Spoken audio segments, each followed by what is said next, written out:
Then we have the final level, BioGeometry Level 3, which is 2 days, and it's devoted to analyzing and balancing the human energy body, primarily using the system known as biosignatures. And we also teach biogeometry design principles so that you can do hands-on design work, whether it is architecture, interior design, graphic design of any type, you name it. Anything that has a design element to it can be given beneficial energy qualities through the techniques that we teach at level 3. And so at level 3 we go through all these different principles and show you how to hands-on apply them for whatever the design project is that one is working on. I'll just very quickly show you some of the projects that have been done in Egypt. This is one project that was designed by Dr. Karim in Egypt as a resort on the Red Sea. And in fact, everything inside the locations emanate very strong beneficial energies according to the application of these concepts. Dr. Karim is himself a practicing architect. Now, another important part of this work in level 3, in addition to all of the design knowledge that we impart, is working directly with the human being, balancing and healing the human being at all levels, physical and subtle bodies. Let me tell you just a little bit about it. It's a very deep and profound aspect of the work. We can use geometrical resonance for healing. Now, one thing that's understood in biogeometry is that the way that energies move create specific functions.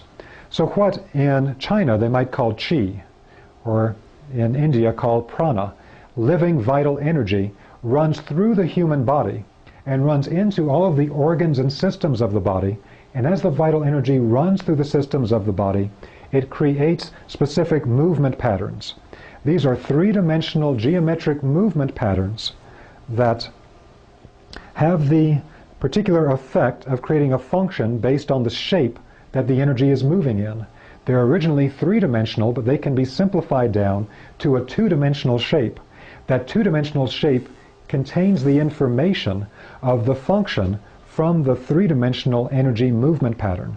And so there's a system that we teach at level 3, which is very profound, called biosignatures, in which we give the student hundreds of biosignature patterns, and they can then test themselves or any other person for what energy circulations are not in the correct flow pattern in the body, and then give them the correct energetic information to restore that flow pattern.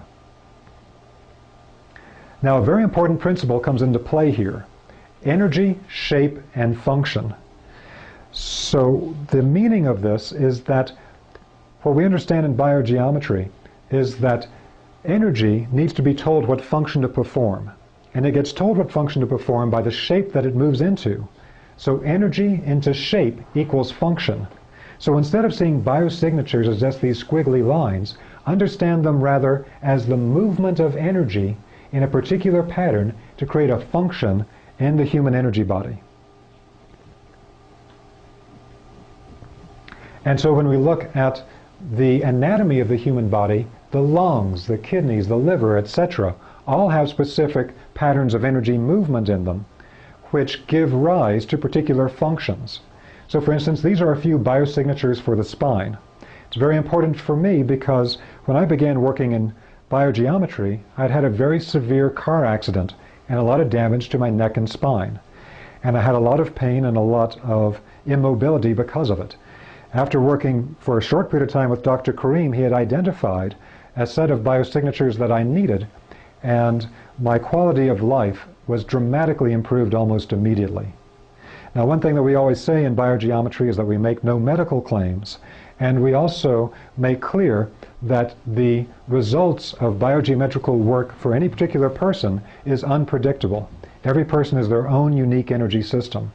But this system of biosignatures can be extremely powerful and profound for many people, finding the correct pattern of energy movement to create a specific energetic effect. So in working with these particular biosignatures, we actually give students hundreds of biosignatures to work with at level 3. And there are many different types of biosignatures. The energy patterns related to internal organs, patterns related to general body systems and subsystems, patterns that balance the subtle energy behind particular conditions of ailments in the human being, patterns that are related to esoteric energy balancing, spiritual connection, and even patterns related to the divine names, understood in the esoteric systems of the Middle East. One of the classic ways of using this knowledge of the shapes and the patterns was to put the pattern on something to be worn, on an amulet or a medallion, and that's done today in Egypt. These are examples of some of the biosignature medallions that we import from Cairo today and which we make available. This is an early version, and this is one of the modern versions of it, where on this side we have patterns related primarily to energy functions in the human body, and here we have patterns related to spiritual aspects and spiritual functions. Now, there's been quite a bit of testing of biogeometry for establishing its effect on living energy systems.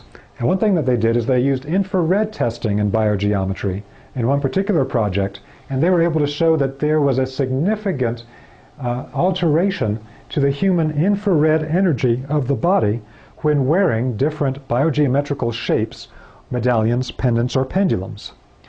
And we go into detail on why this is at level 3 of the training, but it has to do with the fact that the energy that they manifest actually neutralizes a detrimental energy quality in the human energy field. But it could be actually directly empirically detected on infrared measuring devices such as those that Nokia Corporation uses to test cell phones to see how quickly your brain tissue heats up from the antenna on the cell phone.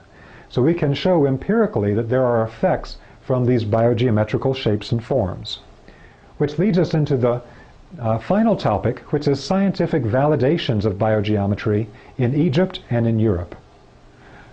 Dr. Karim first began to publicly reveal his work at the Egyptian National Research Center. And at the Egyptian National Research Center, he showed that he could directly affect living energy functions of different types of living beings through simple geometric forms. The scientist at the Egyptian National Research Center at first didn't believe it was possible to create these effects because it's completely outside of their theory of how energy works. But Dr. Karim showed them that through a simple geometric form he could affect living functions. In fact, the work he did with them was so impressive that they created a separate study project at the Egyptian National Research Center headed by Dr. Karim to examine the effect of geometric forms on living energy functions.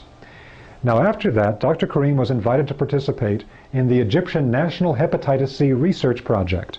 This project was paid for by the Egyptian government and was headquartered at one of the oldest universities in the Middle East, Al-Azhar University, and it was headed up by the dean of the pharmaceutical school, Dr. Taha Khalifa.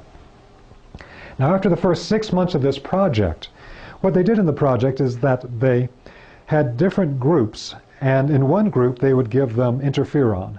In another group they'd give them a different European pharmaceutical, or a Chinese herb, or something of that kind. They tested everything they could get their hands on that might have a beneficial effect for hepatitis C, because that illness is epidemic in North Africa.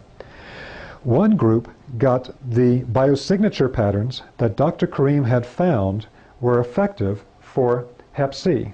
Now, it's not that biogeometry is for Hep C in particular, but simply that we can use that knowledge to find a way to energy balance virtually any type of energy state.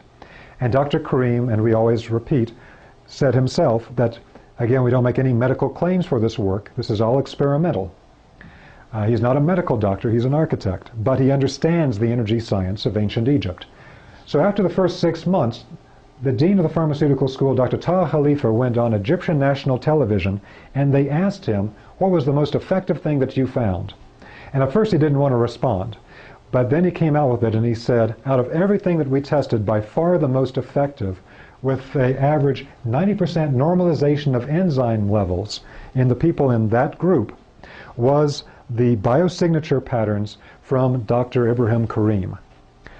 And it was far beyond the second most effective thing studied in the project.